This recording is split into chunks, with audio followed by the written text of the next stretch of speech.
দাম্ভিক হিমন্তৰ বাবেই উজনিত পতনৰ দিশে সাহসীয় বিজেপি সৰ্বাই ৰক্ষা কৰিলেহে ৰক্ষা নহ'লে পতন নিশ্চিত বিজেপিৰ ভৰিৰ তলৰ মাটি খহি পৰিবলৈ আৰম্ভ কৰিছে চাণক্যক্ষত হিমন্তৰ এই সত্যই সৰ্বাৰ চৰণত শৰণ ল'বলৈ বাধ্য কৰাইছে হিমন্তক পদে পদে অপমান কৰি অহা সৰ্বাই এতিয়া একমাত্ৰ ভৰসা হিমন্তৰ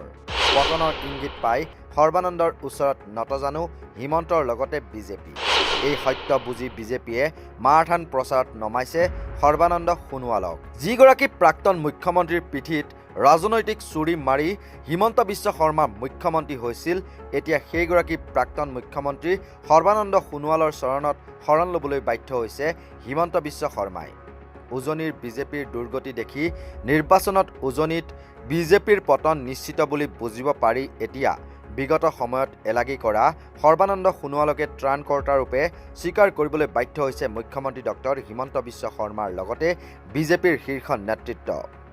হয় যিগৰাকী হিমন্ত বিশ্ব শৰ্মাই নিজকে অজেয় আৰু সৰ্বে সৰ্বা বুলি জাহিৰ কৰি ৰাজ্যিক বিজেপিক নিজৰ পকেটৰ সংগঠনলৈ ৰূপান্তৰ কৰিছিল সেইগৰাকী চাণক্যৰ ভৰিৰ তলৰ মাটি এতিয়া খহি পৰিবলৈ আৰম্ভ কৰিছে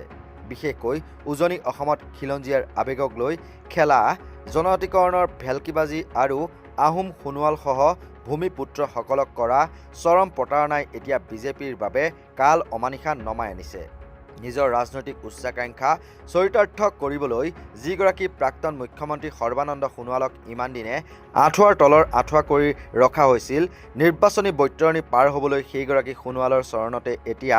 শৰণ ল'বলৈ বাধ্য হৈছে দিল্লীৰ ৰাষ্ট্ৰীয় নেতৃত্ব আৰু দিছপুৰৰ দাম্ভিক অধিপতি বিজেপিৰ ভিতৰচোৱাৰ পৰা অহা খবৰ অনুসৰি ৰাজ্যৰ বৰ্তমানৰ মুখ্যমন্ত্ৰীৰ একনায়কত্ববাদী চৰিত্ৰ আৰু খিলঞ্জীয়া বিৰোধী স্থিতিৰ বাবে উজনি অসমত এক তীব্ৰ আণ্ডাৰকাৰেণ্টৰ সৃষ্টি হৈছে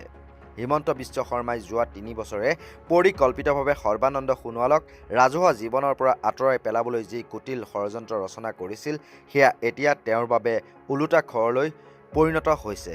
দলীয় পোষ্টাৰ বেনাৰৰ পৰা সোণোৱালৰ ফটো আঁতৰাই দিয়াৰ পৰা আৰম্ভ কৰি সোণোৱালৰ ঘনিষ্ঠ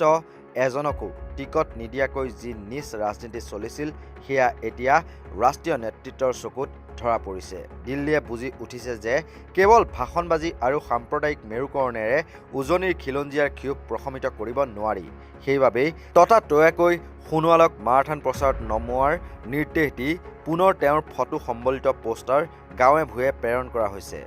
এয়া বিজেপিৰ শক্তিৰ প্ৰদৰ্শন নহয় বৰঞ্চ হিমন্ত বিশ্ব শৰ্মাৰ ব্যৰ্থতা আৰু পৰাজয়ৰ শংকাহে বুলি এক স্পষ্ট স্বীকাৰোক্তি বিজেপিৰ আদৰ্শ হ'ল দেশ প্ৰথম দল দ্বিতীয় আৰু ব্যক্তি তৃতীয় কিন্তু অসমত হিমন্ত বিশ্ব শৰ্মাই এই সূত্ৰক সম্পূৰ্ণ ওলোটা কৰি নিজকে প্ৰথম স্থানত বহুৱাইছে সোণোৱালৰ দিনৰ নিযুক্তি প্ৰক্ৰিয়াক লৈ কৰা কটু মন্তব্যই হওক বা ব্যক্তিগতভাৱে তেওঁক অপ্ৰাসংগিক কৰাৰ চেষ্টাই হওক মুখ্যমন্ত্ৰীৰ এই দাম্ভিকতাই বিজেপিৰ পুৰণি কৰ্মীসকলৰ মাজতো তীব্ৰ অসন্তুষ্টিৰ সৃষ্টি কৰিছে এতিয়া যেতিয়া নিজৰ সমীক্ষাতে গেৰুৱা শিবিৰৰ ভেটি কপাৰ উমান পালে তেতিয়াই আকৌ সকলোৰে আনন্দ সৰ্বানন্দক আগবঢ়াই দি ডেমেজ কণ্ট্ৰলৰ নাটক ৰচনা কৰা হৈছে কিন্তু যিগৰাকী নেতাক বাৰে বাৰে অপমান কৰা হৈছিল তেওঁৰ ফটো পোষ্টাৰত লগাই উজনিৰ ক্ষোভ কিমান দূৰ উপশম কৰিব পাৰিব সেয়া সন্দেহৰ আৱৰ্তত আচলতে এয়া হিমন্ত বিশ্ব শৰ্মাৰ ৰাজনৈতিক দেউলীয়াত্বৰ এক কৰুণ ছবি য'ত পৰাজয়ৰ ভয়ে তেওঁক আজি পুনৰ সেইজন সোণোৱালৰ চৰণতে আঁঠু ল'বলৈ বাধ্য কৰাইছে যাৰ অস্তিত্ব তেওঁ মচি পেলাব বিচাৰিছিলে সময়ত উজনি অসমৰ নীৰৱ ভোটাৰে এইবাৰ এই প্ৰতাৰণা আৰু একনায়কত্ববাদৰ যোগ্য প্ৰত্যুত্তৰ দিয়াৰ বাবে সাজু হোৱা বুলিয়েই জানিব পৰা গৈছে নিউজ ডেস্কৰ ৰিপৰ্ট